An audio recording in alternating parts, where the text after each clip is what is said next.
Et voilà. Donc, pour débuter, merci à vous d'être là. Et en fait, moi, je me présente, Jonathan Croteau. Je suis en fait le chargé de projet en géographie à l'OBV du Chêne.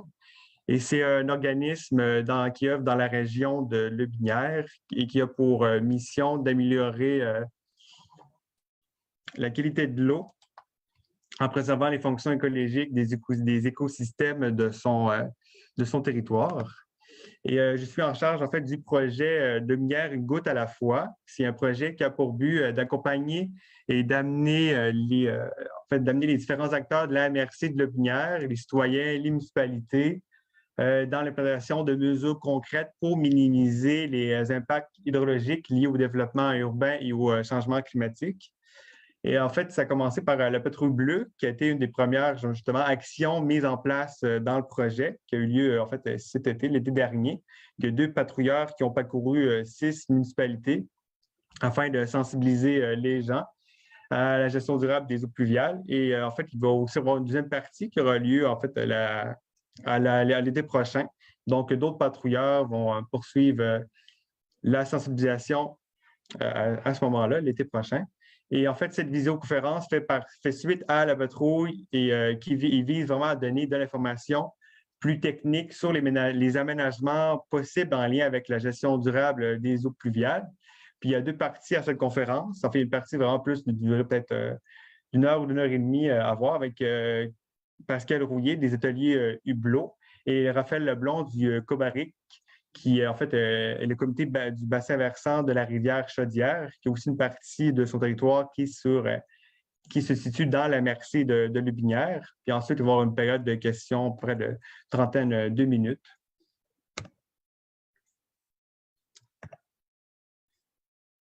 Donc, pourquoi ça ne fonctionne pas?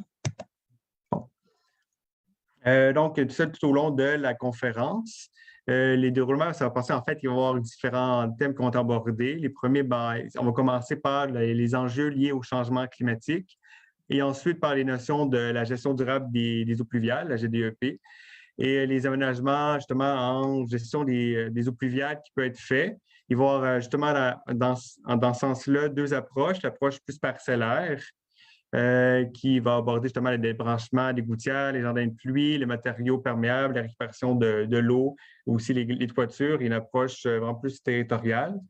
Et on va terminer justement par une période de questions. Donc, sur ça, je vais laisser la parole à Pascal Rouillet. Oui, bonjour à tous. Merci Jonathan pour l'introduction.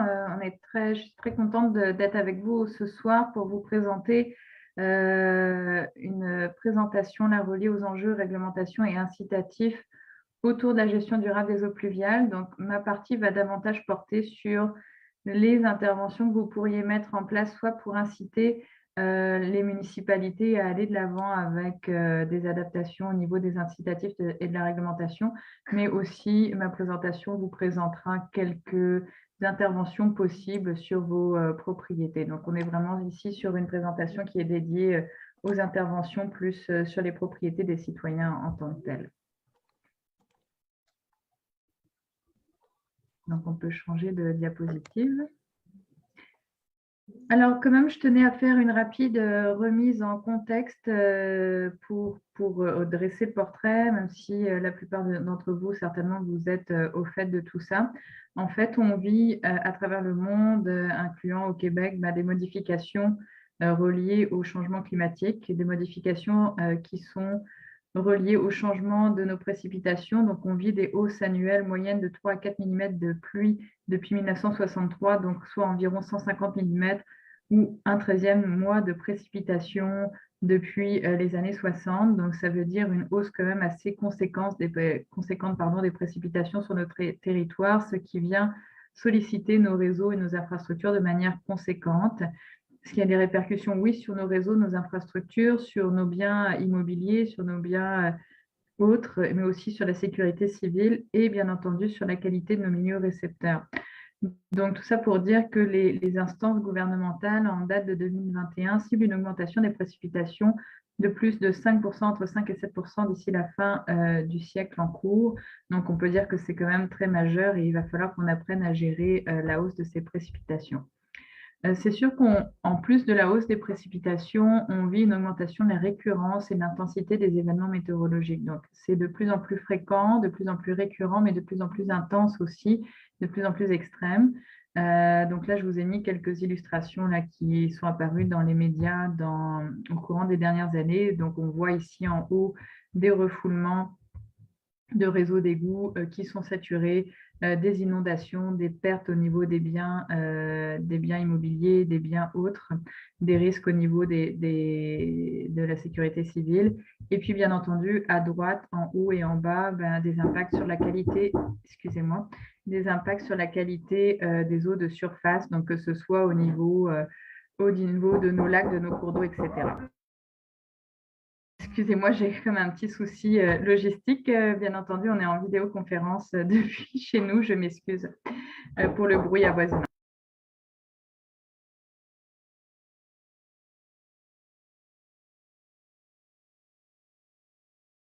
Donc, excusez-moi pour le petit dérangement. Donc, c'est ça, ça impacte nos cours d'eau, nos lacs, nos rivières par des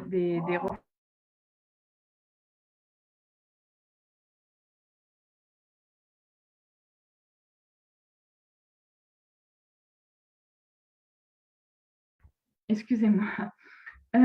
Donc, c'est ça, ça impacte la qualité de nos cours d'eau, de nos lacs, de nos rivières et de nos milieux d'approvisionnement en eau potable. Présence, bien entendu, des contaminants qui ont de la difficulté à être gérés par nos stations d'épuration, vu l'augmentation des récurrences et l'intensité de nos pluies. Donc, on pourrait passer à la diapositive suivante. Donc ici, bon, on tenait juste rapidement à resituer la MRC de Lotbinière et puis les municipalités inclus dans la MRC, bien entendu, la proximité du fleuve Saint-Laurent aussi, donc des milieux très importants au niveau approvisionnement en eau et qualité des milieux récepteurs. Donc ça, c'était juste pour un bref rappel. On peut passer à la diapositive suivante.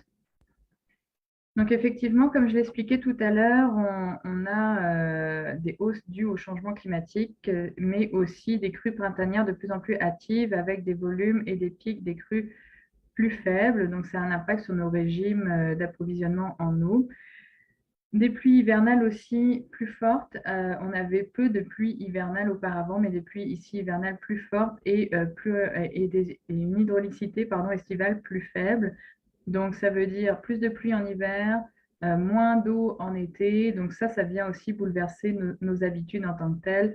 Comment on gère l'eau pendant les périodes hivernales, alors avec une présence de cycles de gel et de dégel de plus en plus fréquentes. Et puis, comment on vient gérer un manque d'eau dans nos périodes plus estivales. On parle aussi d'étiages estivaux plus longs et plus sévères, donc comment on fait pour pallier à ces lacunes en eau, des crues estivales et automnales avec des fréquences et des intensités plus élevées, notamment dans la région de Lévis. Là, on a pu notamment dénoter ça dans l'Atlas hydroclimatique de Québec. Donc, comment on fait pour gérer ces crues estivales à l'échelle des citoyens, à l'échelle de nos habitations.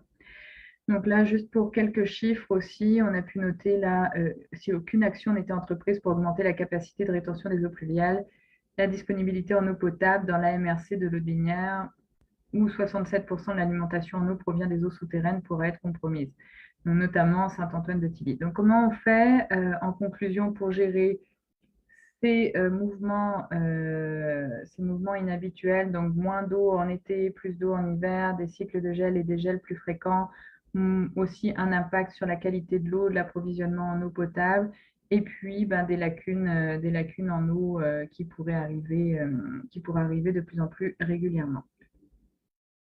On pourrait passer à la suivante. Ici, on commence à indiquer quelques incitatifs et réglementations qui sont déjà existants dans la MRC et dans les municipalités qui vous concernent. Donc, en réponse aux enjeux que je viens de mentionner, déjà quelques actions sont entreprises. Donc, des incitatifs, comme on a pu l'afficher à l'écran. Puis ici, Je tiens à préciser que ce n'est pas exhaustif, c'est quelques exemples d'incitatifs qui existent déjà. Donc, dans la MRC de l'Aude-Binière, on parle de subventions de la MRC pour la distribution de barils de récupération d'eau. On en parlera un peu plus tard dans la présentation, comment ces barils-là peuvent être efficaces par rapport aux enjeux que je mentionnais précédemment, comment aussi on peut les installer et puis les rendre pérennes sur le long terme. Donc là, il existe une subvention dans la MRC pour installer et distribuer ces barils-là. Donc, vous pouvez vous référer à vos municipalités au printemps pour obtenir ces barils. Donc ça peut être déjà très intéressant.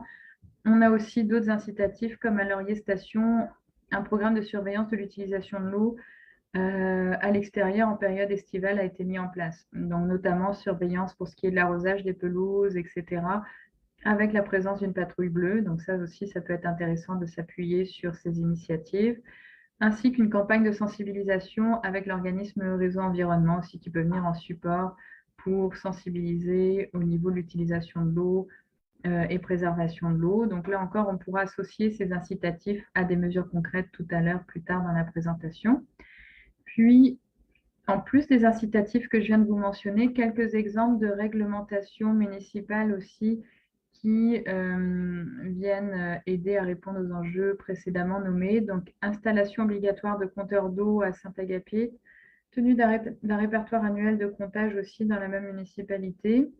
À Saint-Apollinaire, installation obligatoire de compteurs d'eau, et puis à Sainte-Croix, tarification sur l'eau. Donc, on voit que les municipalités mettent en place aussi de plus en plus des mesures pour vous aider là dans ces démarches. Donc, je vais laisser la parole à Raphaël pour poursuivre sur la gestion des eaux de pluie. Parfait. Donc moi, je vais essayer de vous parler un petit peu plus de la notion de gestion des eaux de pluie, le côté technique scientifique. On va commencer par la notion d'un bassin versant qui est l'unité de gestion pour la gestion de l'eau, en fait. Donc on gère l'eau par rapport à un territoire qu'on nomme le bassin versant, qui est en fait le réceptacle unique où se dirigent toutes les eaux d'une même pluie. Et ce territoire en fait est délimité en hauteur par les lignes de partage des eaux. Donc d'un côté, ça tombe sur un territoire, de l'autre côté, ça tombe sur un autre. Et l'exutoire qui est en fait le lac ou le fleuve ou l'océan, dépendant où on se trouve. Et entre ces deux zones, en fait, on retrouve toute l'activité anthropique, les villages, les villes, les routes, les champs. Donc, toute l'activité humaine a un impact sur la gestion des eaux de pluie, quelle qu'elle soit. Et donc, il est important de comprendre ce cycle.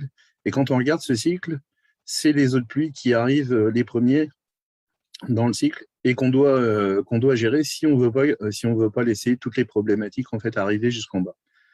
On peut passer, et la taille d'un bassin versant, ça peut varier de beaucoup. À droite, on voit le bassin versant de la rivière Chaudière, qui est celui pour lequel moi je travaille. On part du lac Mégantic, donc même de la frontière américaine, jusqu'à Lévis. Donc on a un territoire qui est quand même assez énorme et il peut pleuvoir sur un secteur et pas d'autre pour au final avoir un impact. Par exemple, il peut pleuvoir du côté de Mégantic et générer des problématiques à Saint-Georges ou à Lévis, selon les volumes d'eau qui peuvent sortir de cette pluie-là. On peut passer. La gestion durable des eaux de pluie, c'est essayer de redonner en fait la place à l'eau dans son milieu. On a deux grands principes pour l'eau de pluie, c'est l'infiltration. Donc, quand elle tombe, elle s'infiltre verticalement dans le sol pour atteindre les nappes. Ou alors le ruissellement. Donc, quand elle tombe, elle coule latéralement vers des exutoires qui sont des mares, des étangs, des lacs, des cours d'eau.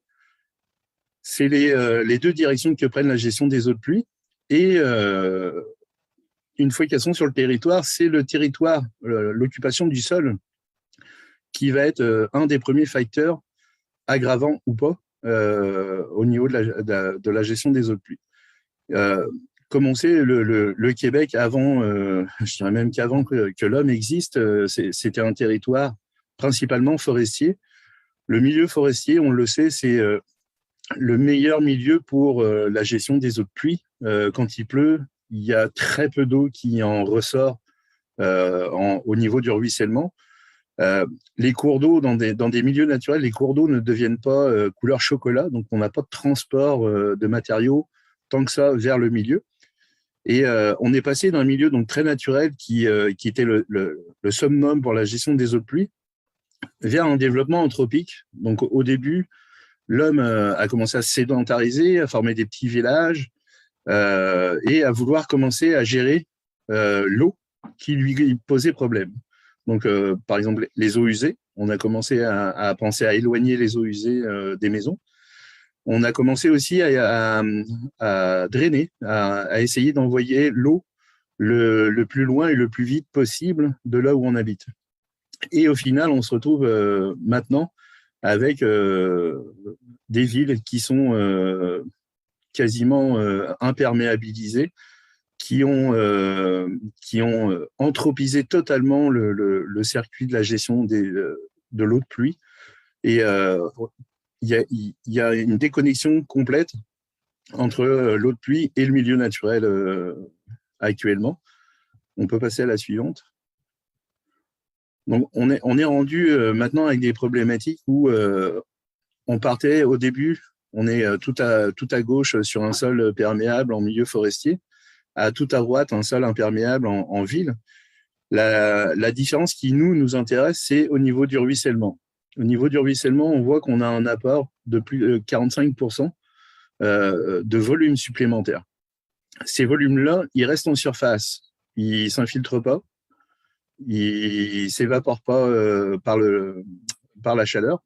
Donc, il va falloir qu'on les gère et qu'on les gère au moment de la pluie. Donc, ce n'est pas des volumes qu'on peut gérer sur des semaines ou des mois. C'est des volumes qu'on doit gérer sur des moments d'une journée, 2 journées, 3 journées. Donc, un pas de temps très court. Ça amène aussi donc une autre problématique, c'est la recharge des nappes. Étant donné qu'on a beaucoup moins d'eau qui s'infiltre, nos nappes phréatiques se rechargent beaucoup moins.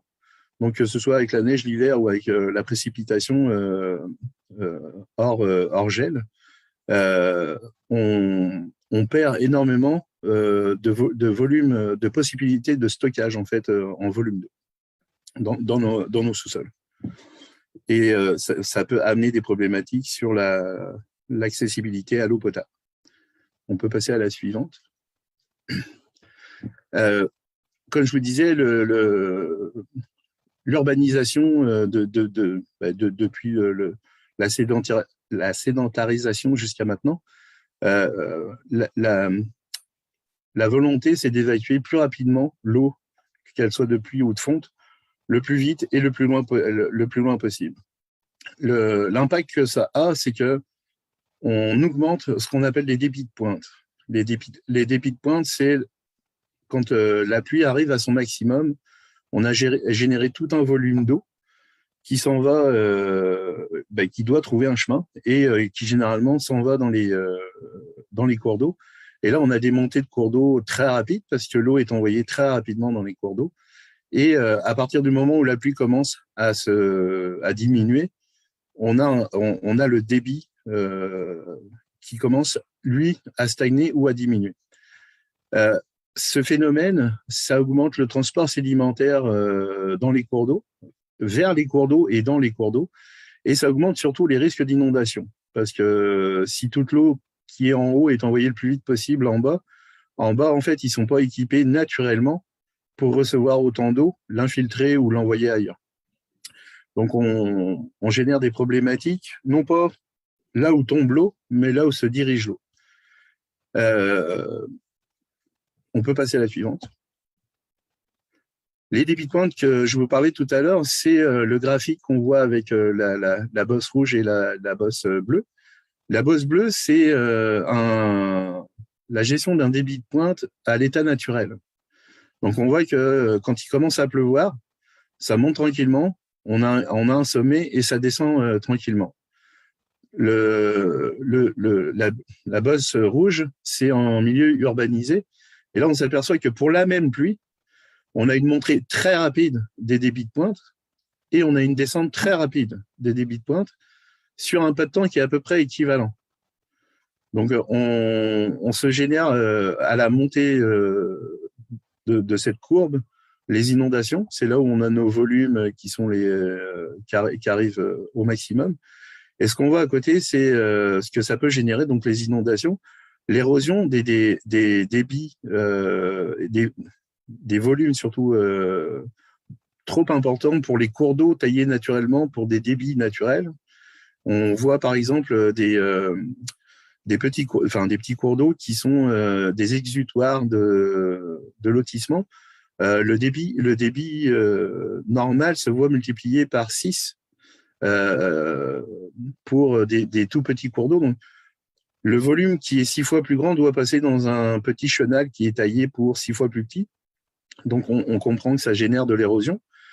Cette érosion, c'est du transport sédimentaire qu'on peut retrouver sur la photo à gauche dans les infrastructures. Donc là, c'est un ponceau qui est largement sédimenté.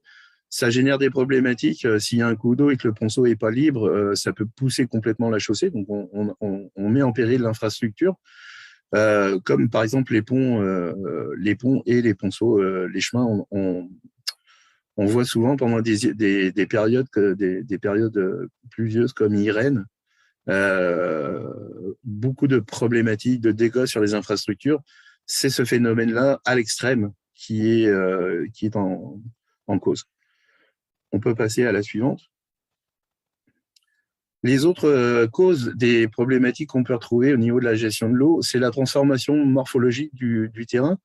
On a souvent tendance à aplanir nos terrains, nos lotissements. Donc, on n'a plus de zones où l'eau peut se retrouver et stagner et puis s'infiltrer tranquillement. On a la destruction des milieux humides par l'urbanisation, l'agriculture, toutes les activités anthropiques. On a très longtemps détruit les milieux humides pour y installer des maisons. Et là, on a compris l'erreur et l'intérêt des milieux humides. Et on est en train justement d'essayer de récupérer ces zones-là, mais pas de façon naturelle. En fait, c'est ce qu'on va voir un petit peu plus loin. C'est les ouvrages de gestion des eaux de pluie s'apparentent à des milieux humides anthropiques. On essaye de recréer le fonctionnement d'un milieu humide sur une zone comme proche d'une maison ou au niveau d'un lotissement.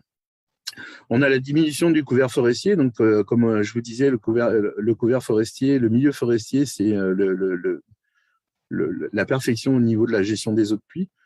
On a des précipitations courtes et fortes après des périodes de temps sec. Pascal, tout à l'heure, parlait des changements climatiques. C'est la première année où je commence à entendre parler de la tropicalisation des pluies en Europe, et on est sur les mêmes latitudes que l'Europe, donc on risque d'avoir des phénomènes équivalents. Et on le voit avec des étés. En fait, on a quand même eu deux étés d'affilée très secs et des pluies en fait d'orage. Donc ça commence à y ressembler. On a aussi des pluies sur des plus longues durées, donc au niveau du printemps et de l'automne, où on peut avoir là des sols saturés en eau qui ne peuvent plus absorber, et donc qui amènent beaucoup plus de ruissellement au niveau des cours d'eau. Et on a évidemment au Québec les sols gelés, donc ça peut amener des problématiques à l'entrée de l'hiver ou à la sortie de l'hiver. On peut changer la diapo. Pour résumer la gestion durable des eaux de pluie, ces 4 termes à retenir, c'est capter les eaux de pluie donc le plus possible, les infiltrer, les répartir, les ralentir. Et pour aider les municipalités, il y a l'autodiagnostic municipal, qui est un outil en fait qui s'adresse plus aux municipalités pour qu'elles puissent avoir leur juste sur leur situation et les directions à prendre. On peut passer la diapo. Au niveau de la gestion concrète des eaux de pluie, au niveau des solutions, on a deux approches. On a l'approche parcellaire et l'approche territoriale. L'approche parcellaire, c'est l'approche qui concerne le citoyen en tant que tel. C'est le lot privé, où on a une surface qu'on va appeler le bassin versant. Ça va être le lot de la personne. Et on va essayer de gérer les eaux de pluie qui vont tomber sur cette petite surface-là.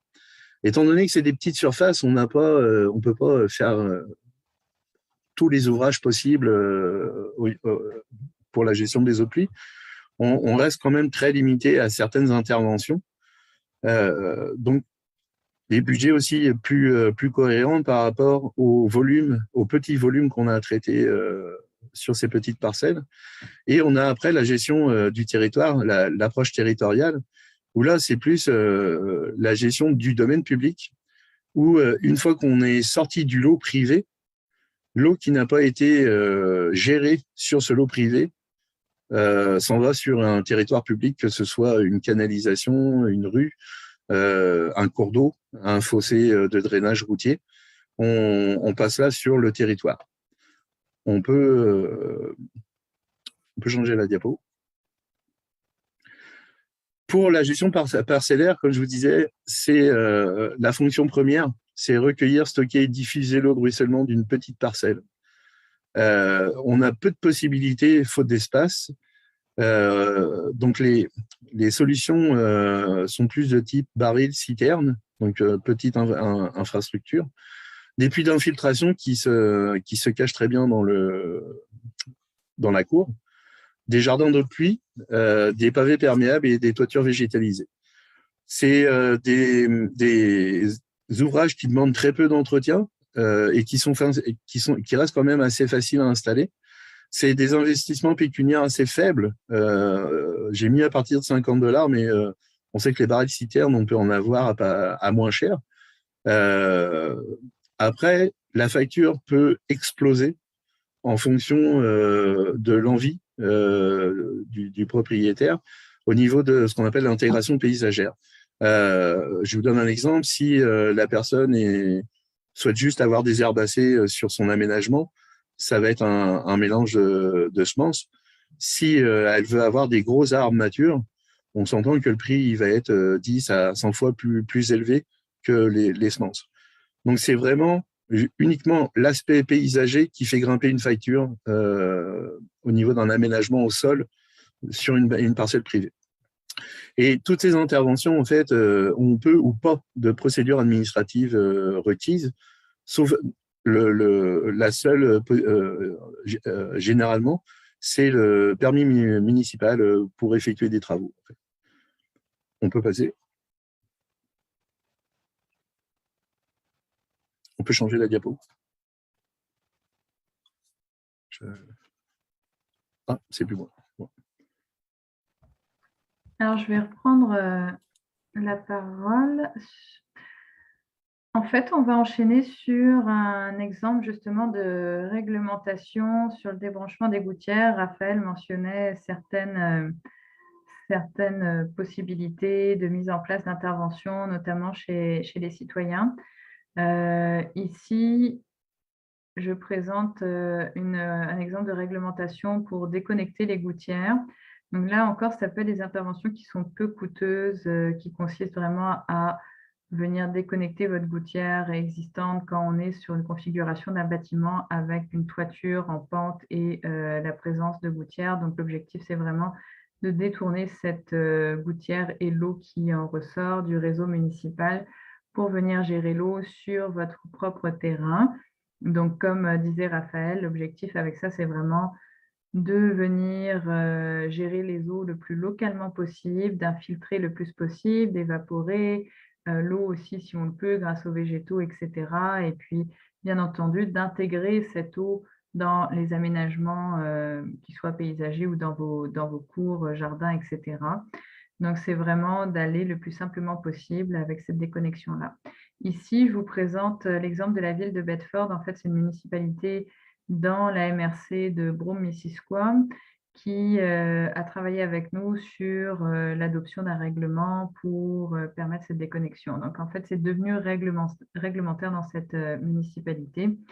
Et ça peut être une inspiration aussi pour aider les municipalités dans lesquelles vous résidez à aller de l'avant avec des mesures qui vont permettre des interventions, disons, concrètes et que ces interventions-là soient normées et pas juste reliées à des incitatifs comme je présentais tout à l'heure, par exemple avec les barils de récupération d'eau de pluie qui sont distribués.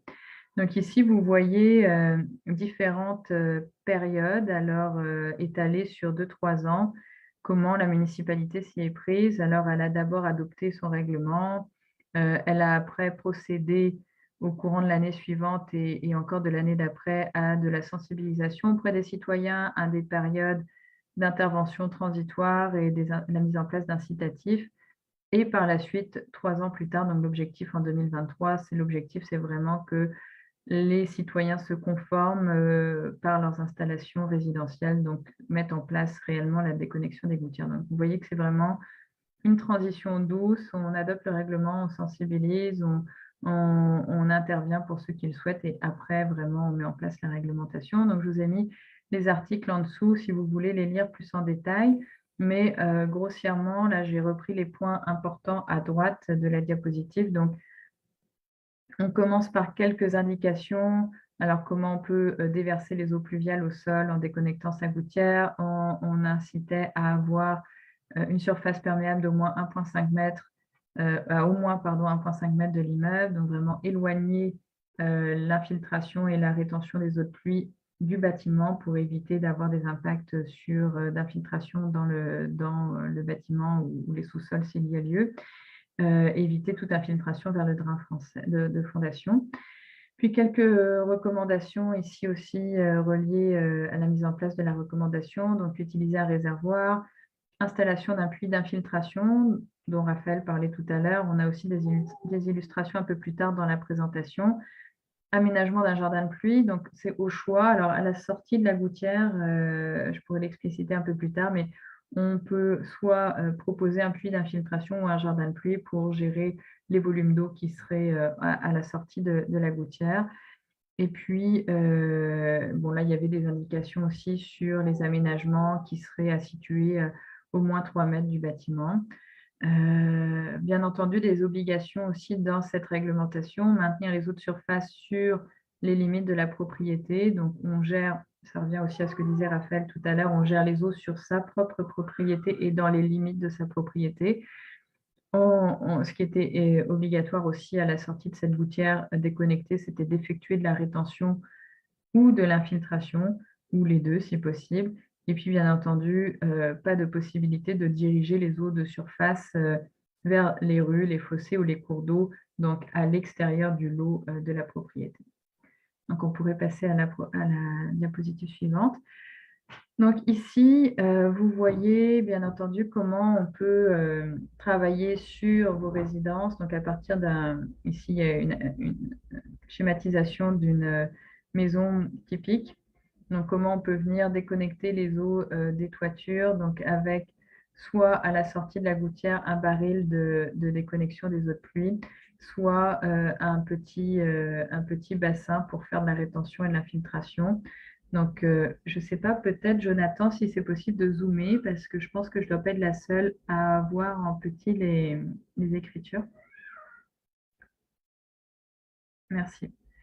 Donc, ici, bien entendu, on résumait que la déconnexion des gouttières contribue à réduire le coût de traitement des eaux usées, la fréquence des débordements des ouvrages et les surverses à la rivière. Donc, c'est sûr que l'objectif en déconnectant vos gouttières, c'est de supporter aussi la municipalité dans le délestage, disons, des réseaux d'égouts municipaux et par effet domino dans le délestage des stations d'épuration s'il y a lieu. On n'en a pas encore parlé dans les présentations, ni moi ni Raphaël, mais beaucoup de municipalités ont des réseaux combinés, donc c'est-à-dire des réseaux qui vont combiner les eaux usées, donc les eaux issues des toilettes, des douches, etc., avec les eaux pluviales. Donc ça, c'est ce qu'on appelle un réseau combiné. Certaines municipalités aussi ont des réseaux séparatifs, c'est-à-dire qu'ils vont séparer les eaux de pluie, des eaux sanitaires, comme je viens de les définir.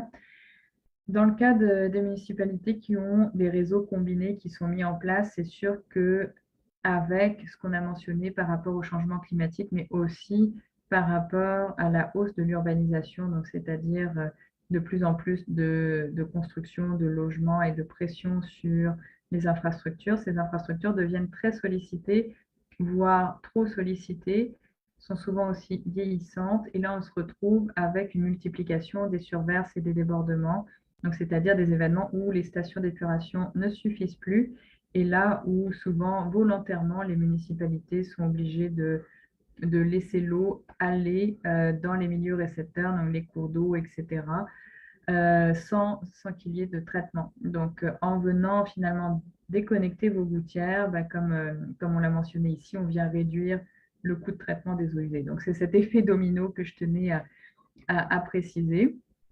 Peut-être qu'on peut passer au Zoom suivant. Oui, merci. Donc, c'est sûr que, comme je l'expliquais, en venant par un geste simple, quand on est en présence d'une toiture avec un toit en pente, déconnecter vos gouttières. Les eaux de ruissellement des toitures peuvent être récupérées par d'autres activités pour l'arrosage du jardin, par exemple, le nettoyage, mais aussi pour diminuer votre consommation d'eau potable. Donc, l'objectif, c'est vraiment, avec l'eau contenue dans votre baril, de trouver d'autres usages à ces eaux de pluie.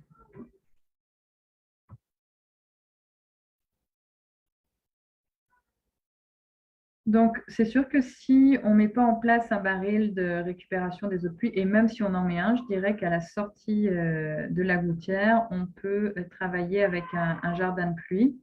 Un jardin de pluie, on pourra montrer des illustrations un peu plus tard, mais un jardin de pluie, c'est vraiment un fossé qui peut être planté avec différentes typologies de végétaux. Et cet aménagement va permettre de retenir, d'infiltrer, d'évapotranspirer, principalement aussi de faire circuler les eaux de pluie tout en restant sur votre propriété. Comme le mentionnait Raphaël, après, c'est l'aménagement paysager, les végétaux qui vont être sélectionnés pour ces jardins de pluie qui vont faire grimper ou non votre facture et le coût d'installation. C'est sûr que je mentionnais ce jardin de pluie pourrait être combiné avec le baril, c'est-à-dire que sur le baril de récupération dont je parlais tout à l'heure, une fois qu'il est rempli d'eau, on a un trop-plein. Ce trop-plein pourrait être lui-même redirigé vers ce type de jardin de pluie. Donc ici, je rentre un peu dans les précisions par rapport aux interventions. On parlait tout à l'heure de débranchement de gouttières. Donc, je vous ai mis ici une fiche explicative justement qui avait été faite dans le cadre d'intervention justement auprès des citoyens de la municipalité de Bedford. Donc, concrètement, comment vous pouvez intervenir? Alors, vous voyez, on a numéroté sur la fiche les interventions de 1 à 4 et puis on a répertorié les actions et mis quelques exemples à droite de la diapositive. Donc, premièrement, bien sûr, on coupe la descente de gouttière.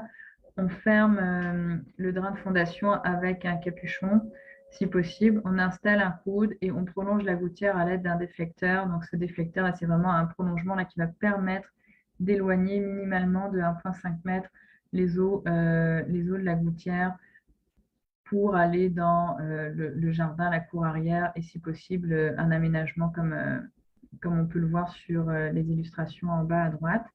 Donc, on va vraiment vouloir prolonger cette gouttière pour éloigner les eaux du bâtiment. Donc, là, on vous met quelques schémas de notamment la coupe et la coupe de la descente de gouttière. En haut, sur les illustrations à droite, vous pouvez voir, on peut y aller de manière très ludique quand même, assez intéressante au niveau architectural. Ça peut être très plaisant de voir ça. On a mis le petit arrosoir jaune là, qui vient rendre ça ludique. Une chaîne de galets aussi qui peut amplifier le bruit de l'eau. Donc, ça peut être agréable d'entendre l'eau ruisseler sur les galets plutôt que de voir l'eau comme une nuisance. Ici, on vient l'intégrer et la voir comme quelque chose de plaisant. Et en bas à gauche, voilà, un petit aménagement de pierre et de galets qui peut être justement à la sortie de la gouttière pour permettre de diriger l'eau dans vos aménagements. Donc, c'est sûr qu'ici, on vient, oui, déconnecter la gouttière du réseau municipal, mais en même temps, on vient apporter quelque chose d'intéressant au niveau architectural. Donc, on vient faire d'une pierre deux coups. On pourrait passer à la diapositive suivante. Donc, tout à l'heure, je vous mentionnais qu'à la sortie de la gouttière, on peut aménager un jardin de pluie. Donc, ici, vous avez quelques illustrations de jardin de pluie. Donc, vous voyez à quoi ça ressemble au niveau des aménagements.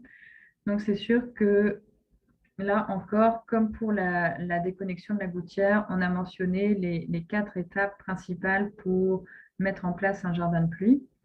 Donc, on va vouloir prendre les eaux de surface qui proviennent de la gouttière. On va aménager le jardin de pluie en creusant une petite dépression sur le terrain. On peut implanter une membrane géotextile sous la dépression du terrain. Puis là, on va venir faire l'aménagement paysager au-dessus de ça, donc ajouter du terreau, du paillis, les végétaux.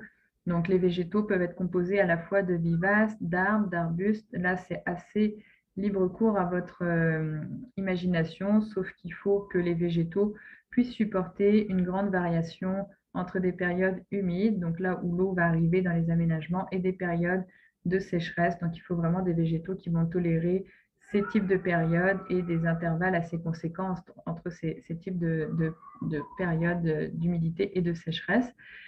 Donc, après ça, les profondeurs et les superficies, comme on le mentionne sur cette fiche, sont vraiment variables en fonction des paramètres.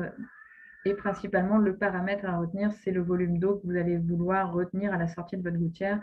Et ça, ça se calcule en fonction de la superficie de votre toit, en fonction aussi du gabarit de votre gouttière. Donc là, il y a quelques municipalités, notamment en Belgique, en Europe, où ils ont mis en place des calculateurs là, dédiés aux citoyens, où ils partent de la superficie de leur toiture pour dimensionner les jardins de pluie. Donc, c'est vraiment des outils dédiés aux citoyens. Aussi, en Gaspésie, ils ont mis en place des outils comme ça de calcul par rapport à la superficie des toits et au dimensionnement des jardins de pluie, notamment la région de la Matapédia.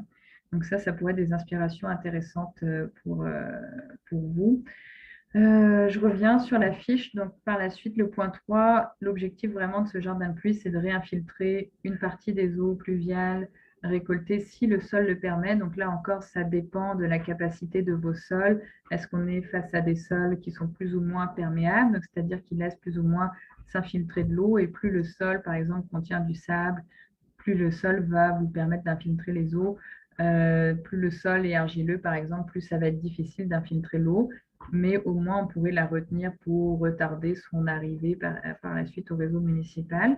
Donc ça dépend vraiment au cas par cas de vos caractéristiques, disons, géologiques. En point 4, on mentionnait que, bien entendu, un des objectifs, oui, c'est d'infiltrer, mais c'est aussi d'évaporer. On parle même d'évapotranspiration. L'évapotranspiration s'appuie vraiment sur les végétaux pour permettre d'évaporer l'eau. Et c'est sûr que là, on mentionne à nouveau l'éloignement du bâtiment d'1,5 m pour éviter les problématiques reliées à vos fondations, et puis les ouvrages de rétention à 3 mètres. Donc, c'est ça. Là, vous avez quelques exemples illustrés vraiment à l'échelle du lot d'une résidence. Autre exemple, voilà, alors les puits d'infiltration. Le principe reste le même au niveau de la déconnexion de la gouttière. Ici, au lieu de rediriger l'eau vers un jardin de pluie, on va rediriger l'eau vers un puits d'infiltration. Donc, ces puits d'infiltration, c'est vraiment l'objectif, c'est de creuser un trou sur votre terrain et de permettre de mettre en place une sorte de massif drainant qui peut être constitué de différents types de matériaux poreux, des graviers, des granulats, du sable, différents types de matériaux qui vont permettre d'être perméables pour permettre de drainer les eaux et de les réinfiltrer dans le sol par la suite. Donc, vraiment, ici, il faut faire attention. Sur l'illustration, on présente la nappe phréatique sous le puits d'infiltration. Il faut quand même se garder une distance minimum de 2 mètres entre la nappe phréatique et le puits afin d'éviter que les eaux de la nappe phréatique remontent dans votre puits en tant que tel. Donc, ça peut être intéressant aussi de vous encadrer pour mettre en place ce type d'installation. Mais ça peut être intéressant, ce type d'installation, quand, par exemple, vous manquez de place pour mettre en place un jardin de pluie, comme je le présentais tout à l'heure, puis que vous souhaitez quand même pouvoir infiltrer vos eaux sur vos terrains. Une autre typologie d'installation, c'est les matériaux perméables. En fait, les matériaux perméables, je les présente en dernier lieu, puisque c'est ceux qui présentent le moins de bénéfices qu'on appelle écosystémiques.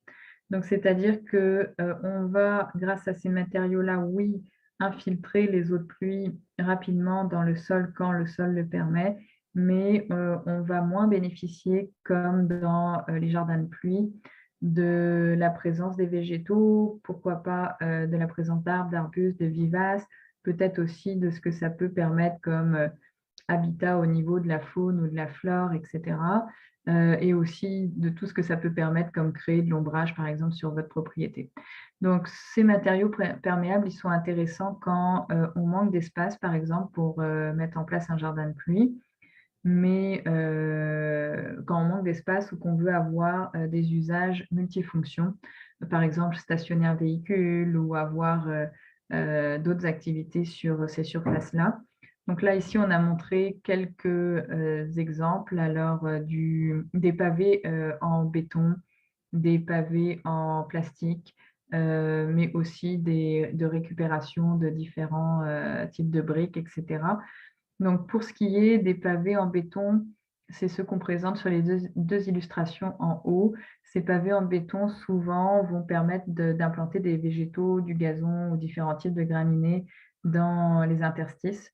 En fait, c'est grâce à ces interstices et aux joints entre les pavés qu'on va pouvoir infiltrer. Au niveau des pavés en plastique, c'est eux qu'on appelle aussi du gazon renforcé. Donc, ces pavés-là sont souvent sous la forme d'alvéoles, comme vous pouvez le voir à l'écran. Puis, on va pouvoir intégrer de la terre à l'intérieur et planter avec du gazon. Et finalement, les alvéoles en plastique vont disparaître sous le gazon. Puis, c'est vraiment cette surface-là qui va nous permettre d'infiltrer par la suite, mais aussi d'avoir d'autres usages par-dessus. On ne parle pas d'aller-retour intensif de véhicules, mais on peut quand même avoir certaines activités. Puis en bas à droite, vous voyez la récupération ici de briques ou de différents dallages. Et c'est vraiment les interstices entre ces dallages-là qui vont permettre de laisser l'eau s'infiltrer entre les dalles. Donc, ça peut être intéressant. Puis, les différentes mesures que je présente depuis tout à l'heure peuvent être combinées. Donc, vous pouvez avoir le baril de récupération combiné à un jardin de pluie, le baril de récupération combiné à un puits d'infiltration, ou encore le baril avec les matériaux poreux ou directement les matériaux poreux aussi à la sortie de votre gouttière. Donc, c'est intéressant de voir ces différents scénarios. Je pense qu'on peut passer à la diapositive suivante. Donc là, oui, depuis tout à l'heure, on mentionne les différentes possibilités. Le baril en tant que tel, ce qui est intéressant, c'est vraiment votre gouttière existante, vous allez la couper, vous pouvez installer votre baril en tant que tel. Il faut déterminer la hauteur de votre baril pour effectivement venir vous faciliter la vie pour récupérer et réutiliser les eaux de pluie à la sortie du baril, puis aussi vous permettre d'installer un trop-plein comme c'est illustré au point 3. Donc le trop-plein, lui, va vous permettre d'évacuer l'eau quand le réservoir est plein ou quand vous voulez aussi hiverner le réservoir. Et puis, bien entendu, il faut penser aussi, excusez-moi, le trop-plein, c'est le point 4. Et puis, il faut penser à un robinet comme au point 3. Le robinet, c'est ça qui va vous permettre d'utiliser votre eau. Donc, vous voyez les illustrations. Il peut y avoir différents types de réservoirs assez ludiques, architecturaux, intéressants, ou bien des choses beaucoup plus standards comme en bas à gauche. Il y a des barils où on peut connecter directement des arrosoirs ou des tuyaux d'arrosage. Il y en a d'autres un peu plus élaborés, comme celui en bas à droite, où la gouttière vient se déverser dans un aménagement qui sert à la fois de réservoir et puis aussi de bac de plantation. Donc, il y a beaucoup de modèles intéressants. La seule chose, c'est de bien le positionner, de choisir la bonne hauteur, pensez à votre robinet, pensez au trop-plein, puis peut-être aussi à un aménagement à la sortie du trop-plein. Donc voilà pour ces explications.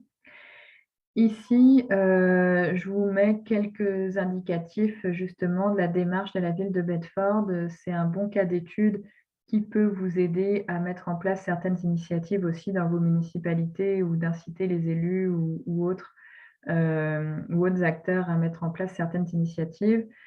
Ici, on parlait de barils subventionnés, donc vendus au coût de 30 $. Raphaël, tout à l'heure, parlait d'intervention aux alentours de 50 $. Donc, un baril, c'est ça, subventionné, vendu au coût de 30 $ grâce à une subvention de 40% de la MRC. Donc, ça peut être très intéressant. Et puis, bon, ben là, après, on peut voir les résultats en fonction de la distribution du nombre de barils, donc voir les efforts mis en place par les citoyens. Il existe aussi des trousses d'économie d'eau.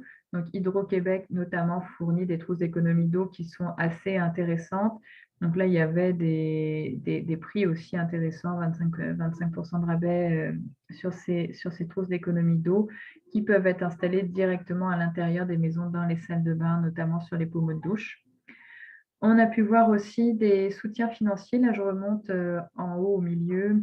Donc, 70 $ pour l'achat d'un baril de pluie, par exemple, ou l'aménagement d'un jardin de pluie ou d'un puits d'infiltration. Donc, c'est un petit coup de pouce quand même pour les citoyens. Donc là, c'est les municipalités, c'est la municipalité de Bedford qui proposait ce soutien financier avec présentation de factures, de photos avant-après. Donc ça peut être un bel incitatif, surtout avant de passer à une réglementation, par exemple, restrictive. Des choses intéressantes aussi, c'est des kiosques d'information qui peuvent être intéressants. Donc, comment, grâce à des fiches comme on a pu présenter tout à l'heure, on peut aller à la rencontre des citoyens qui souhaitent avoir plus d'informations pour les guider dans leurs interventions. Ici, à Bedford, il s'était appuyé sur un festival d'été, justement, qui avait lieu dans la municipalité pour mettre en place des kiosques d'information et distribuer aussi des trousses d'économie d'eau potable. Donc, ça peut être intéressant. Puis, ce qui a été fait aussi à la ville de Bedford dans ce cas d'étude, c'était la distribution de fiches d'exemple. Donc, c'est essentiellement des fiches qui ressemblent un peu à ce que je vous définissais un peu plus haut. Donc, comment aller chercher de l'information sur le débranchement des descentes de gouttières, sur les types d'aménagements reliés à la gestion durable des eaux pluviales. Puis, finalement, il y avait aussi au sein de la municipalité la mise en place d'un site Internet, sur le site Internet de la municipalité, des informations différentes. Puis ici, on a mis ce qui est plus relatif à la MRC de l'Aude-Linière, justement la planification stratégique. Donc, ça pourrait être intégré, ce genre de pratique intégrée sur ces types de sites web. Donc ça, c'est un cas d'étude quand même très inspirant qui peut vous aider dans vos démarches auprès soit de vos élus ou organisations. Ici, quelques photos justement des kiosques donc de séances d'information à gauche avec les citoyens justement qui viennent chercher des explications pour les interventions, des kiosques aussi avec les citoyens et les élus, des séances d'explication, etc. Donc ça peut être assez intéressant à mettre en place.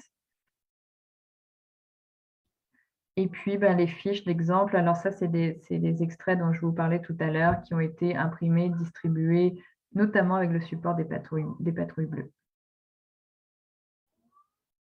Voilà, je vais repasser la parole à Raphaël. Merci beaucoup. Donc, sur toutes ces explications, en fait, des options qui vous sont disponibles, moi, je vais vous apporter un petit peu plus de photos et peut-être certains commentaires supplémentaires. Pour la gestion parcellaire, en fait, on va viser premièrement la première surface imperméable que l'eau de pluie touche, le toit. Donc, les toitures végétalisées, très peu courantes, parce qu'il est toujours bon de prévoir le toit végétalisé à la construction du bâtiment, parce que généralement, les bâtiments ne sont pas forcément aptes à recevoir le poids d'une toiture végétalisée. Donc, c'est une approche qui est quand même assez restreinte pour les particuliers, mais ça reste de l'ordre du possible. C'est la première technique qu'on a pour gérer les eaux de pluie. Ensuite, on voit le petit baril à côté. Donc, Pascal en a présenté plusieurs types. Il y a le baril de base fournis par IGA, là, qui sont les barils d'entreposage, qui n'ont aucun aspect, qui ne sont pas vraiment beaux là, pour l'intégration paysagère et tout. Mais l'industrie a quand même fourni quand même des barils qui ont plus d'allure. Celui-ci ressemble à une barrique, mais Pascal en a montré plusieurs qui étaient quand même assez sympathiques. Le baril d'eau de pluie, il a une limite auquel on pense peu, c'est que il capte, mais il redistribue que à la demande du citoyen. Donc, si le citoyen n'utilise l'eau du baril qu'une fois dans l'été, par exemple, le baril, il y a des chances qu'il ne soit pas utilisé à sa pleine capacité. Donc, un baril, pour qu'il soit vraiment efficace, il faut penser à le vider. Ce n'est pas toujours évident d'y penser si on n'a pas de potager ou de choses comme ça qui nécessitent vraiment un arrosage. La bonne idée, en fait, qui est celle d'un citoyen que j'ai rencontré, c'est de mettre un débit de fuite sur le baril, donc d'y intégrer un tuyau percé qui s'éloigne évidemment de la maison, mais qui en tout temps, en fait, émet un débit de fuite, ce qui fait que le baril, quand il fait beau, il se vide.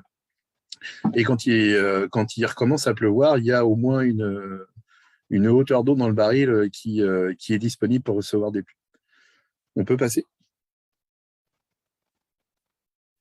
On ne l'a pas eu tout à l'heure, celle-là? Non, peut-être pas.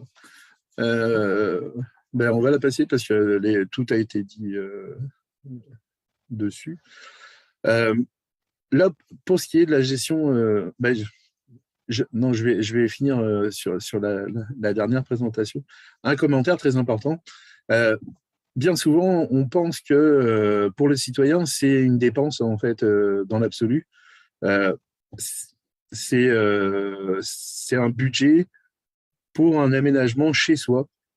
Et on se dit que c'est 1000 ou 1500 $ ou 2000 $ pour un bassin d'eau de pluie avec son aménagement. Cet investissement, il est pas, il est d'intérêt public. Pour la simple et bonne raison que si tous les citoyens, alors c'est sûr que si vous êtes le seul dans la municipalité à le faire, ça ne va pas changer beaucoup la donne, mais un lotissement qui est équipé dès le début en fait, d'aménagement, de gestion des eaux de pluie sur la parcelle minimise le besoin des infrastructures publiques au niveau des dimensions. Donc, on baisse les coûts des dépenses publiques reliées à la gestion des eaux de pluie dans la rue, à partir de la rue. Donc, on diminue logiquement les impôts. Donc, c'est pas une dépense uniquement pour l'eau et la biodiversité quand on ajoute des plantes. Il y a aussi par derrière, normalement, un abaissement des coûts reliés aux impôts, que ce soit dans le dimensionnement ou que ce soit dans le traitement. Tout à l'heure, on parlait des réseaux unitaires où l'eau usée et l'eau de pluie prennent le même chemin. Quand c'est le cas, en fait, la station d'épuration, elle doit gérer les eaux usées qui arrivent, mais mélangées aux eaux de pluie qui sont quand même beaucoup plus propres et qui ne devraient pas nécessiter une épuration. Il y a un coût rattaché à ça aussi. Donc,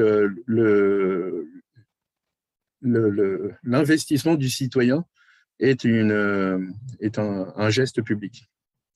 On peut passer à la suivante. Donc là, on sort du territoire du lot, on sort du lot, pardon, et on va sur le territoire public. Au niveau du territoire public, les ouvrages sont pas mal. Il y a beaucoup plus de choix parce qu'on a beaucoup plus d'espace, mais on a aussi beaucoup plus de volume. On compte au moins 35 bonnes pratiques et aménagements pour la gestion des eaux de pluie, que ce soit urbain, que ce soit en milieu forestier, en milieu agricole, le tout mélangé. On a plus de 35 possibilités pour améliorer la situation. Donc, on n'est pas à court d'idées. On peut changer. Au niveau des municipalités, on ne peut pas leur demander de ne plus gérer l'eau. on est obligé de demander une modification dans la gestion de l'eau.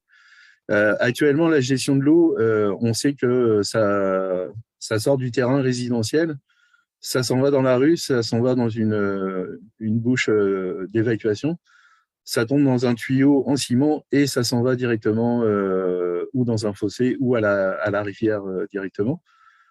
Les coûts rattachés à ça existent et sont des obligations de la part de la municipalité. Donc, on ne demande pas à la municipalité d'investir plus, on demande juste qu'elle change les pratiques, les designs. Ça reste une obligation de gérer l'eau et la municipalité a des choix pour intervenir justement sur les zones publiques. Donc, en haut, on voit tout ce qui est aménagement hors d'eau. Donc, on a on a le pavage perméable pour des chemins piétonniers ou cyclables.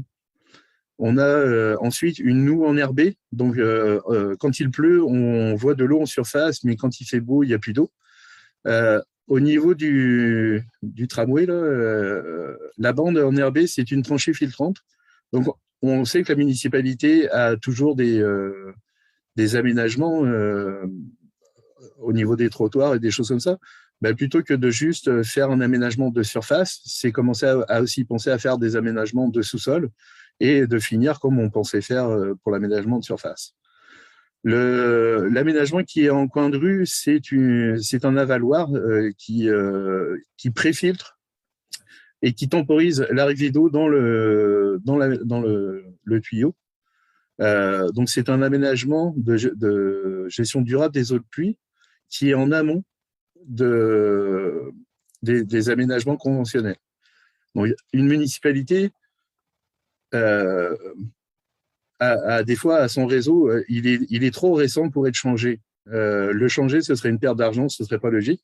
Mais par contre, il peut être amélioré le temps qui soit changé. La durée de vie d'un réseau, on parle de 50 à 75 ans. Donc, on n'est pas obligé d'attendre la fin de la vie du réseau pour commencer à améliorer la situation.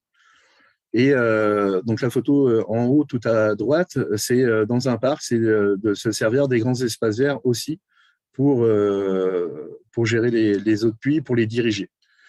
Les deux du dessous à droite, ce sont des tranchées drainantes végétalisées.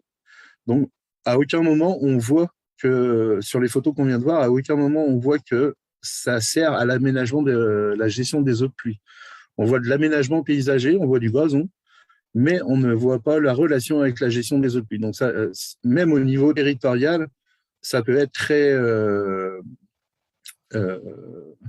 caché, invisible.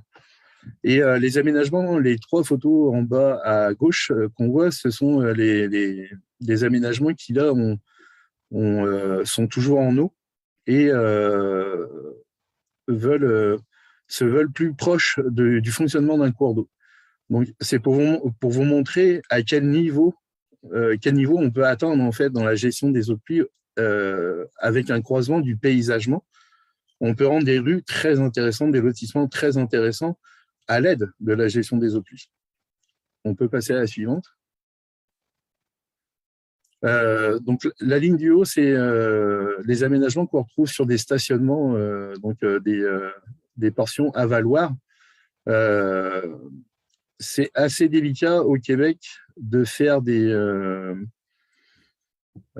stationnements en entier, en fait, avec un substrat qui n'est pas stable, parce qu'on sait que l'hiver est dur, que l'hiver fait bouger le sol et que l'hiver, on a besoin de déneiger. Donc, on reste encore limité pour faire des très grandes surfaces de stationnement. Par contre, on a la possibilité de faire des îlots, des avaloirs, pour gérer l'eau qui arrive de ces surfaces imperméabilisées, les préfiltrer, les stocker, les rediriger.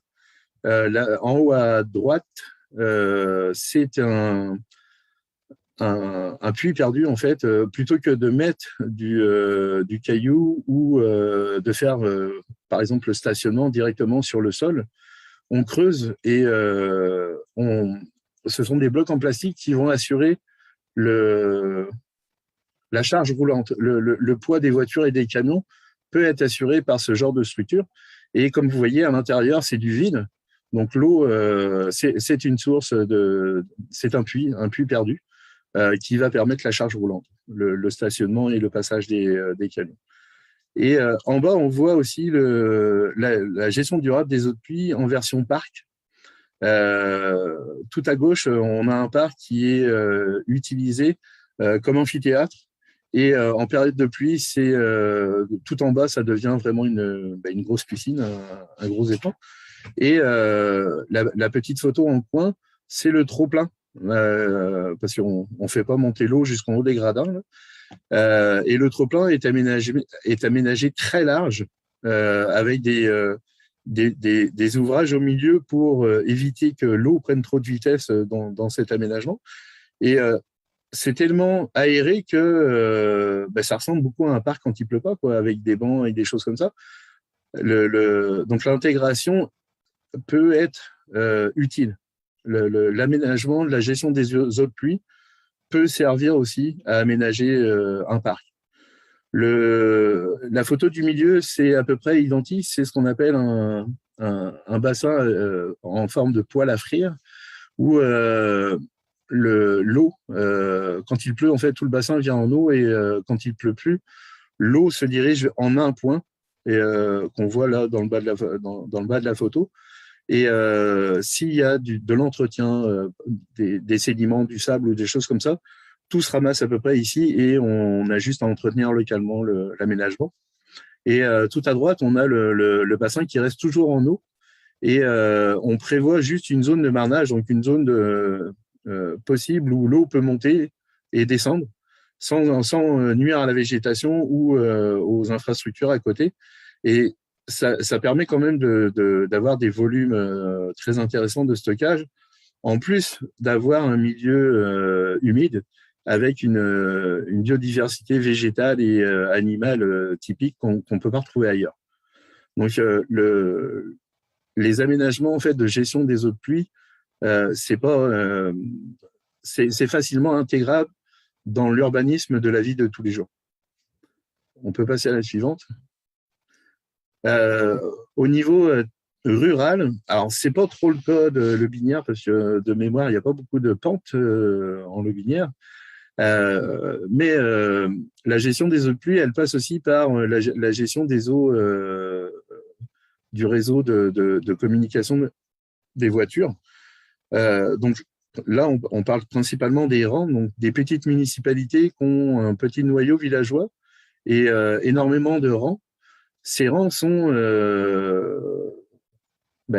imperméabilisés et génèrent des eaux de pluie à drainer. Et on a des problématiques d'apport de sédiments et d'augmentation des débits de pointe avec ces zones-là. Donc, dans les fossés, on peut faire des interventions qui coûtent pas cher et qui permettent aussi à la municipalité de ne pas avoir à revenir pour des entretiens réguliers, donc minimiser ses coûts sur du long terme en investissant un tout petit peu plus au moment des travaux, en faisant des seuils, en faisant des trappes à sédiments. On limite énormément l'impact des eaux de pluie sur les infrastructures ou naturelles ou anthropiques quand ces eaux-là rejoignent des tuyaux de pluie.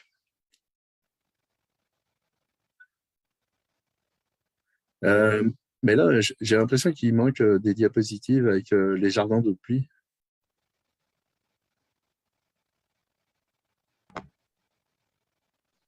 En fait, c'était pas pour nécessairement comme revenir sur les jardins de pluie, mais c'est toujours possible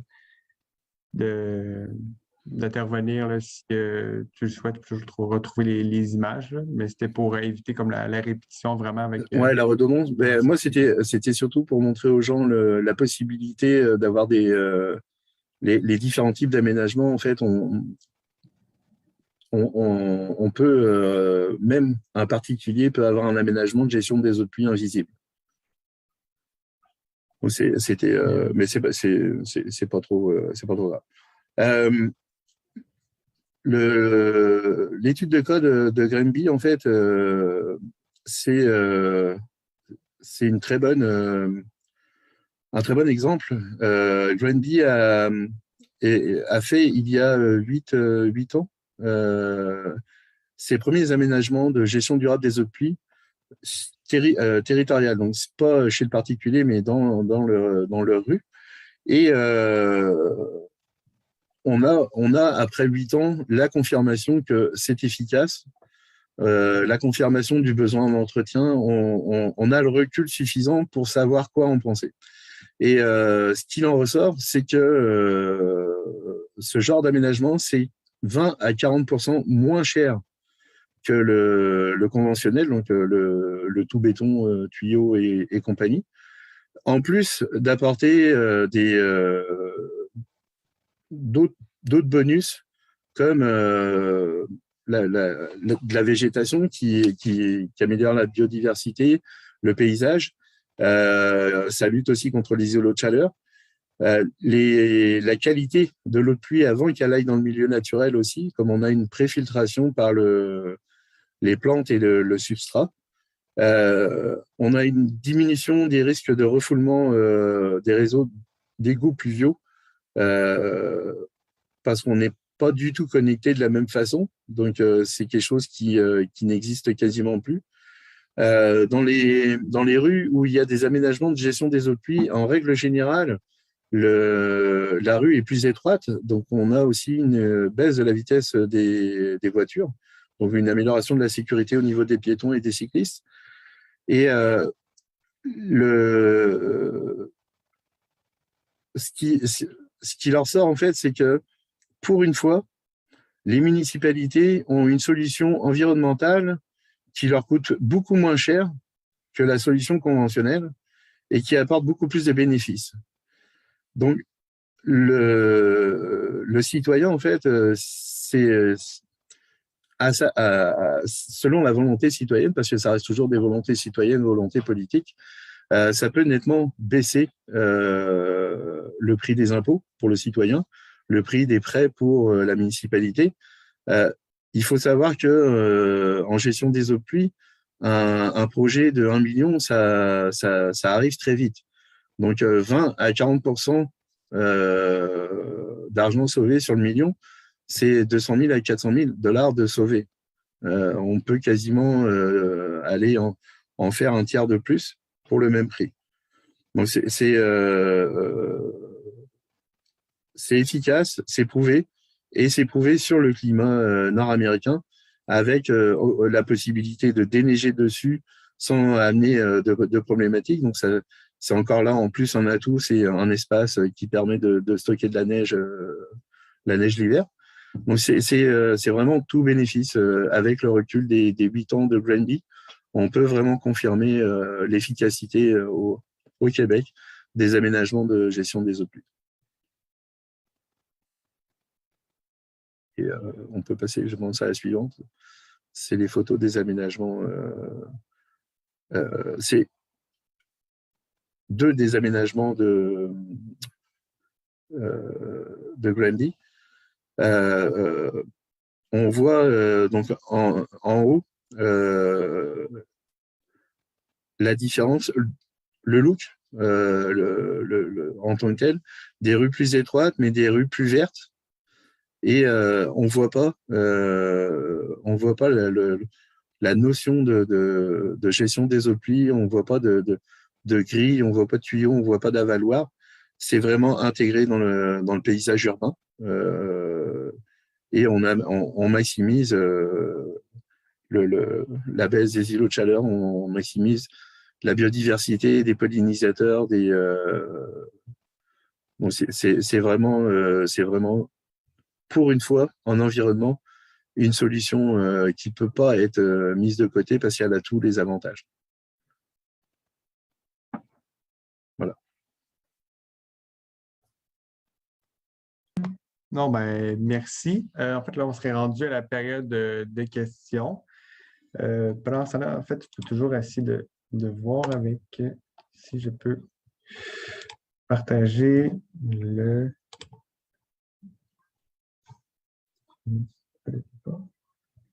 Mais oui, OK. D'accord. Mais oui, c'est bon. Fait que je ne sais pas si parmi vous, il y aurait certaines questions qui vous viennent en tête. Sinon, en fait, je demandais aussi est-ce qu'il y aurait possibilité qu'il y ait des contaminants en fait dans les barils lorsque en fait la pluie justement on va sur les surfaces comme les barreaux d'asphalte par exemple, ça arrive dans un baril, c'est quoi les utilisations en fait qu'on peut en faire en considérant cet aspect-là? Je peux peut-être débuter, puis Raphaël. Oui, oui, oui. Je peux débuter. Mais oui, effectivement, il peut y avoir des contaminants, notamment, bon, oui, l'eau va ruisseler sur différentes surfaces. Ces surfaces-là, il peut y avoir aussi des déjections d'animaux, hein. Donc, l'eau n'est pas pour la consommation humaine, mais plus pour de l'arrosage, du nettoyage, donc sans contact humain directement.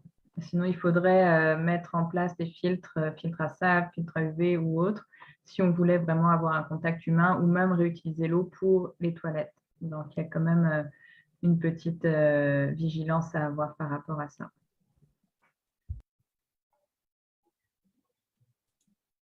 C'est ça que je voulais dire. C'est à éviter pour la consommation humaine, mais après, ça ne change rien que l'eau arrive par la gouttière ou que l'eau arrive par le bidon, l'asphalte, la pollution qu'on peut retrouver dans l'eau de pluie n'est pas maximisée.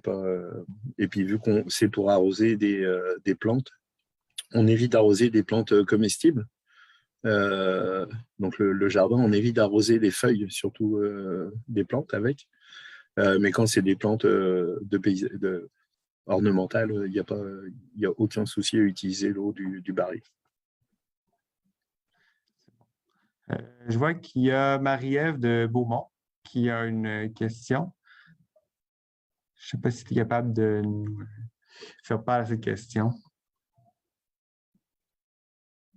Je peux parler? Bonjour. Oui. Bienvenue dans bonjour. mon sol. Donc, c'est ça, en fait, moi, je suis coordonnatrice de projets environnementaux à la Fonderie Louis-Sainte-Croix, donc à Sainte-Croix-de-Loubinière. Et j'aimerais savoir si vous connaissez les subventions qui sont possibles pour ce style de projet-là, là, autre les barils de pluie. S'il y a des subventions, soit avec Loubinière ou Granby, avec qui on fait affaire là, pour pouvoir avoir d'aussi beaux programmes subventionnés. Alors, au niveau municipal, donc qui ne concerne pas le citoyen, je vous dirais que la subvention, premièrement, elle réside dans le gain des 20 à 40% moins cher que ce qui devrait être dépensé dans du conventionnel si une municipalité doit faire quelque chose. Ensuite, il y a au niveau du MAMACH des programmes qui financent les infrastructures vertes. Je crois que c'est Primo de mémoire, mais à vérifier avec les programmes du MAMACH à ce niveau-là. C'est des facilités de crédit, il y a des subventions, des fois des subventions. Le MAMACH, c'est… C'est le ministère des Affaires municipales et de l'Habitation. OK. OK. Il y a des subventions, effectivement. Bon, c'est ça, il faut distinguer quel type d'intervention vous voulez faire, et comme dit très bien Raphaël. Si vous souhaitez intervenir au niveau d'aménagements municipaux, donc aménagements plus conséquents, il y a la Fédération canadienne des municipalités, le Fonds municipal vert de la Fédération canadienne des municipalités, qui a un fonds dédié à la gestion durable des eaux pluviales, mais qui est quand même de plus en plus populaire. Dans les 10 dernières années, le Québec, avant qu'il déposait peu de projets, maintenant dépose beaucoup. Donc, ça devient comme un concours un petit peu pour les municipalités. Comme disait Raphaël, il y a effectivement le ministère des Affaires municipales et de l'Habitation, le MAMACH, mais avec aussi le programme de gestion durable des eaux pluviales, le PGDEP, qui, lui, n'a pas été reconduit cette année, mais ça se peut qu'il soit reconduit par la suite. Il y a aussi des programmes au niveau provinciales, notamment les fonds de rayonnement, les fonds d'action régionaux, les phares, qui, eux, peuvent aider soit sur des projets à l'échelle municipale ou à l'échelle de la MRC. Donc, il y a quand même quelques fonds, mais qui deviennent de plus en plus concurrentiels parce que ces projets-là sont de plus en plus courants quand même. Donc, il faut faire preuve d'innovation quand on veut aller chercher ces subventions à l'échelle de projets municipaux. Maintenant, à l'échelle de projets à la parcelle, donc pour les citoyens, c'est sûr qu'il y a beaucoup de bailleurs de fonds privés, que ce soit des grandes surfaces comme IGA, par exemple, qui a beaucoup subventionné les barils de récupération d'eau de pluie, des institutions financières aussi, comme la Banque royale du Canada, qui a un programme qui s'appelle RBC Eau Bleue, qui a subventionné aussi ce type d'intervention. Donc là, il y a beaucoup de privés, disons, qui facilitent les interventions sur les lots, plus sur les lots des citoyens. Maintenant, moi, je suis vraiment en adéquation avec ce que dit Raphaël. Le meilleur incitatif financier, c'est les répercussions au niveau des infrastructures et du coût de construction. Merci. Il y a aussi le programme Écoaction qui peut des fois fonctionner. En fait, c'est des programmes qui sont sur les actions coopératives. Donc, s'il y a un quartier qui décide de passer à l'action avec l'appui de la municipalité, c'est ce genre de programme-là qu'on peut regarder aussi.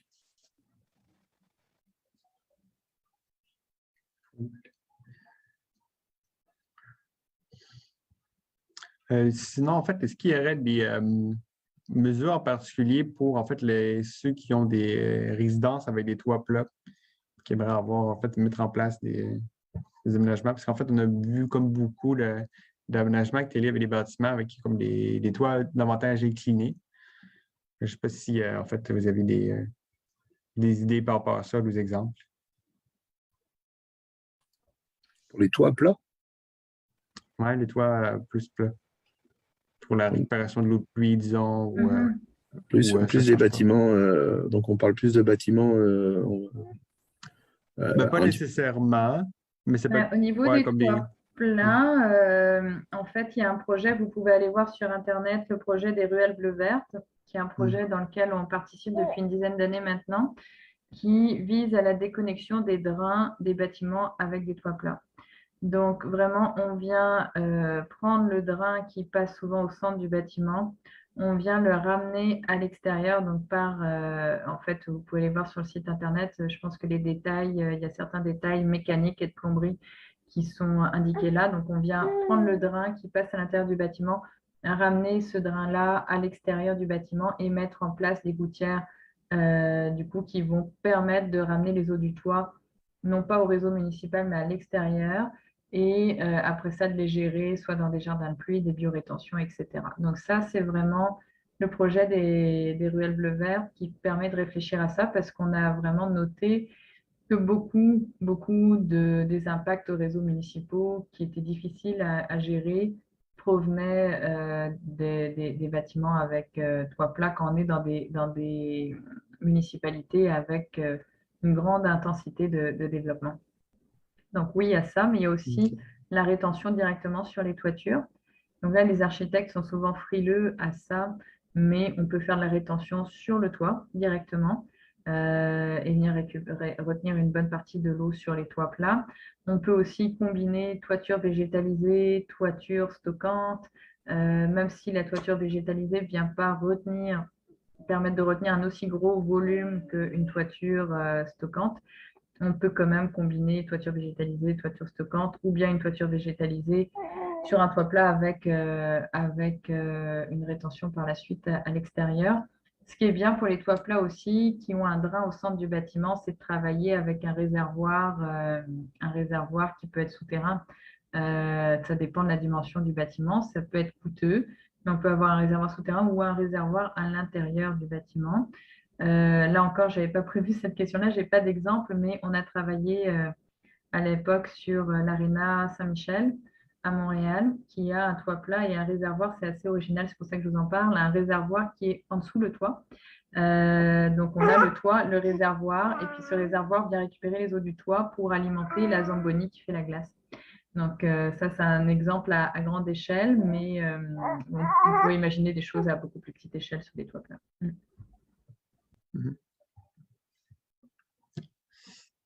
Super, merci. Sinon, je ne sais pas si, en fait, au niveau du débranchement de gouttières, je ne sais pas si vous saviez, ou en fait, vous saviez, vous avez une échelle de prix pour ça, ou est-ce que c'est dispendieux ou quelque chose comme ça? Ou,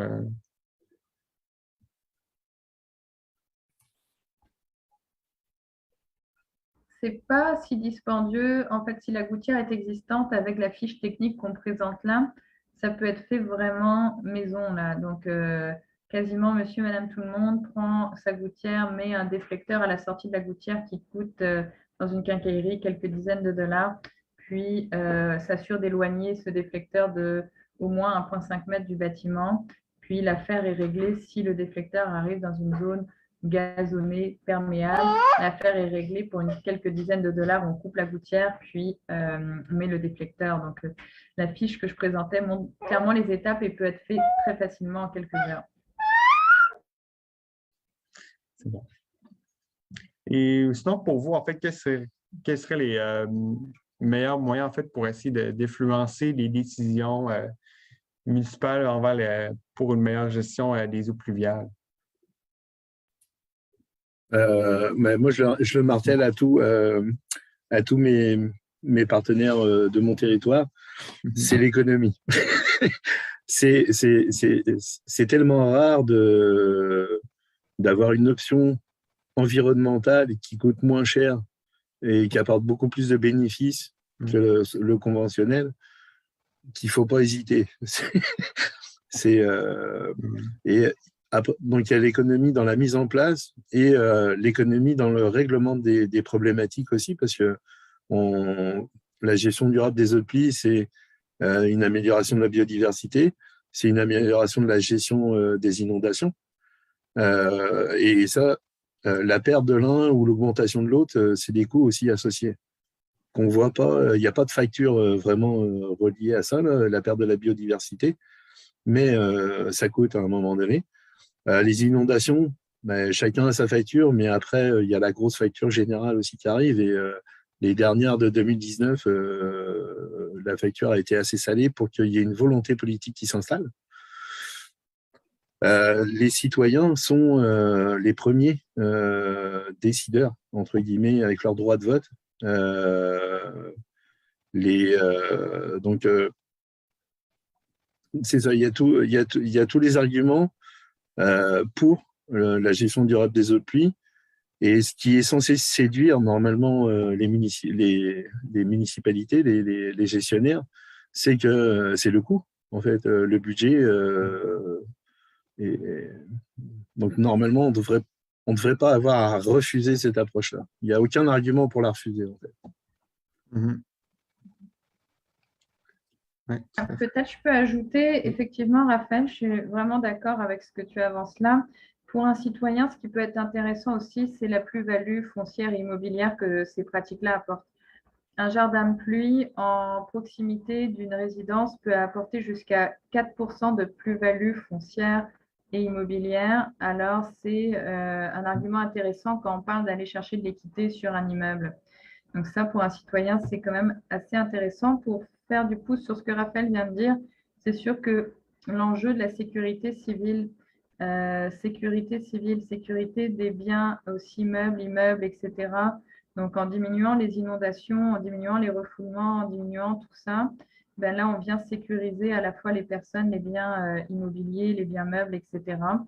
Ce qui peut être, bon, c'est sûr que tout le monde cherche la sécurité, mais en même temps, c'est intéressant au niveau des assurances habitation, assurances aussi au niveau des municipalités, puisque de plus en plus, les assurances prennent en considération les actions qui sont mises en place pour être résilients face au changement climatique, dont la gestion durable fait partie, la gestion de l'eau fait partie. Je dirais aussi que ce qui est vraiment à prendre en considération ces temps-ci, c'est que les municipalités sont assujetties à différentes réglementations. Je n'ai pas mis d'illustration ici aujourd'hui par rapport à ça, mais au niveau fédéral, on a une norme pan-canadienne qui régit les débordements, dont j'expliquais tout à l'heure ce que c'était un débordement. Le ministère de l'Environnement au niveau provincial avec sa loi sur la qualité de l'environnement, va limiter les surverses et les débordements.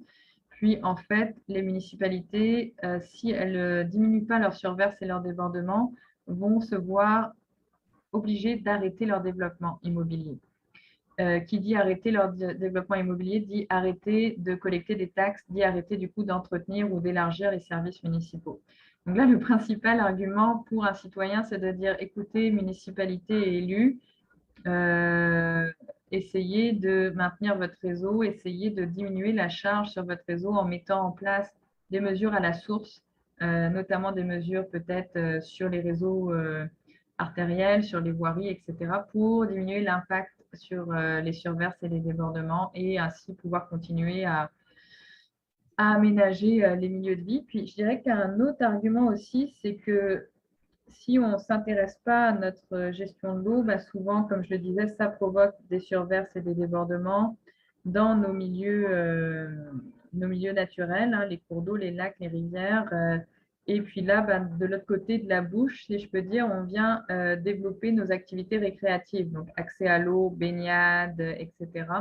Donc, si on ne vient pas prendre soin de diminuer les surverses et les débordements, on ne vient pas prendre soin non plus de la qualité de l'eau de nos milieux récepteurs, donc on se tire une balle dans le pied.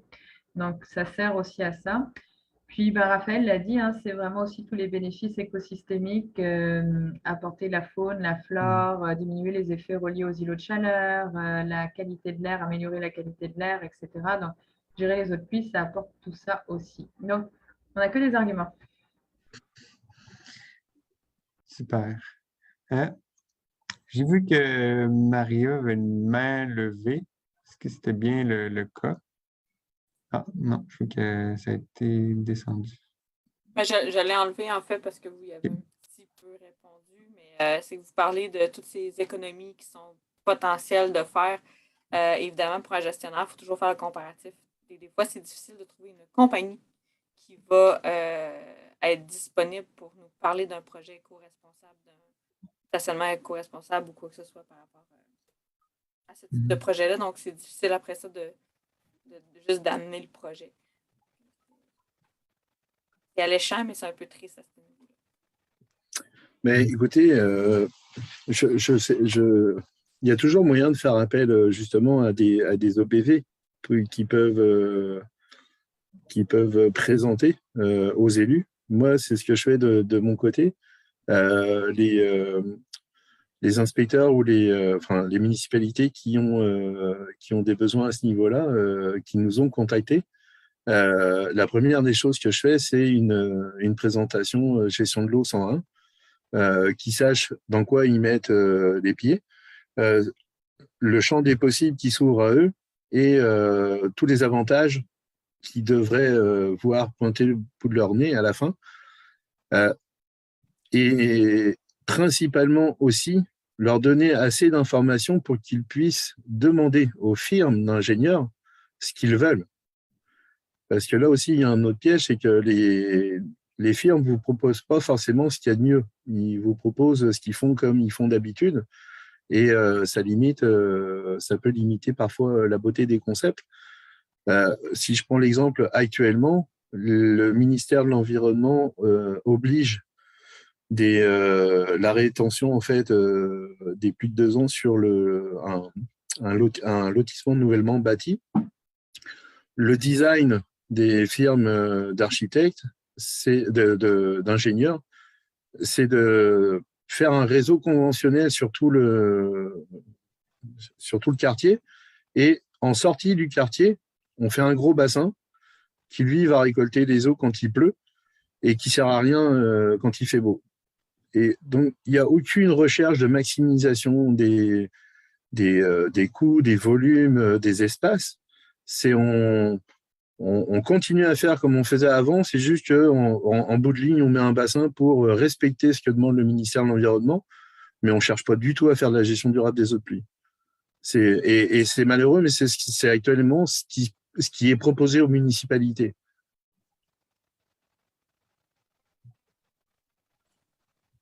Effectivement, c'est malheureux. C'est Bon. sûr que pour rebondir sur ce que dit Raphaël, nous, on ne parle plus de gestion des eaux durables des eaux pluviales, mais d'intégration durable des eaux pluviales, parce que ce n'est pas uniquement l'affaire des ingénieurs civils. On a besoin des ingénieurs civils pour faire de la gestion durable des eaux pluviales, mais c'est vraiment une collaboration multidisciplinaire, urbanistes, architectes, paysagistes, ingénieurs civils et bien d'autres disciplines qu'on ramène autour de la table, des biologistes, etc., etc. On ne parle plus uniquement de dimensionnement de tuyaux, etc. On parle d'intégration dans le milieu de vie. On parle souvent d'intégration aussi auprès sur des espaces comme des stationnements, des rues, etc. Donc, sélection de végétaux dont on parlait tout à l'heure. Donc, ça prend une équipe multidisciplinaire. Quand on parle de projets municipaux, en tout cas, là, je change de sujet. C'est sûr qu'aujourd'hui, j'ai beaucoup parlé de projets chez les citoyens, mais quand on parle de projets municipaux, ça prend une équipe multidisciplinaire et aussi une collaboration avec les organismes du milieu, les organismes de bassin versant, la municipalité, la MRC, etc., etc. Donc, c'est multidisciplinaire, multipartenarial. Et c'est sûr que c'est ça le vrai changement de paradigme, c'est la gouvernance en arrière de ces projets qui est différente de la gouvernance qu'on pouvait voir en arrière d'un projet de construction d'un réseau souterrain. Là.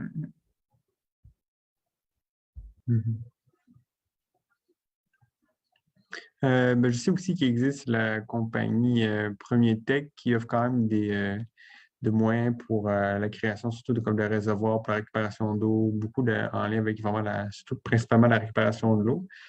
Mais dans tout cas, je pense quand même parce qu'il y a ça existe, puis j'ose croire que ça va avoir de plus en plus moins de compagnies plus intéressées par ça. Il y en a des bonnes compagnies ou des bonnes firmes d'ingénieurs, il y en a quelques-unes, mais il n'y en a pas, c'est pas la majorité, malheureusement. Et le Premier Tech n'est pas dans le design des lotissements. Moi, je parlais de ça. C'est l'urbanisme qu'il faut remettre à la page aussi. Il n'y a pas que l'ingénieur en génie civil qui doit progresser. Il y a le volet urbanistique.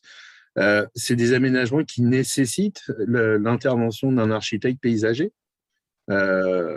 Travailler sans et laisser le tout à un ingénieur génie civil, c'est voué à l'échec.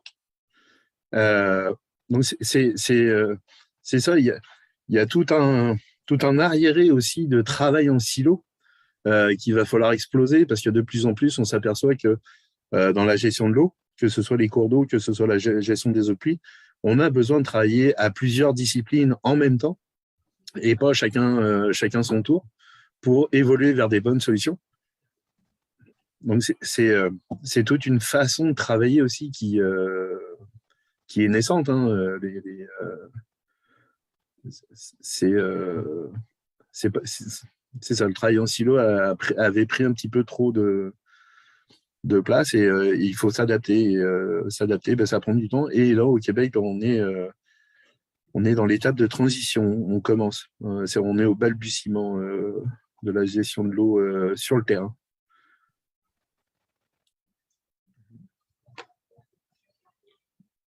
Super. Bien, merci pour l'intervention. Je vais voir s'il y a des questions sur, en fait, via le Facebook Live. Ce n'est pas des questions, juste qu'il y a un certain délai justement entre le Zoom et le Facebook. Sait-on jamais. Sinon,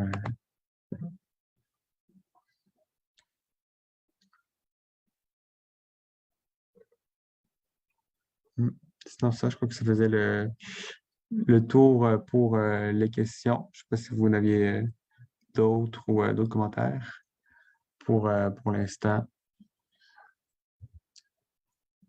Ben, dans ce cas-là, ben, merci beaucoup pour votre présence. Vraiment, particulièrement à Raphaël et à Pascal pour la présentation. C'était vraiment intéressant, merci.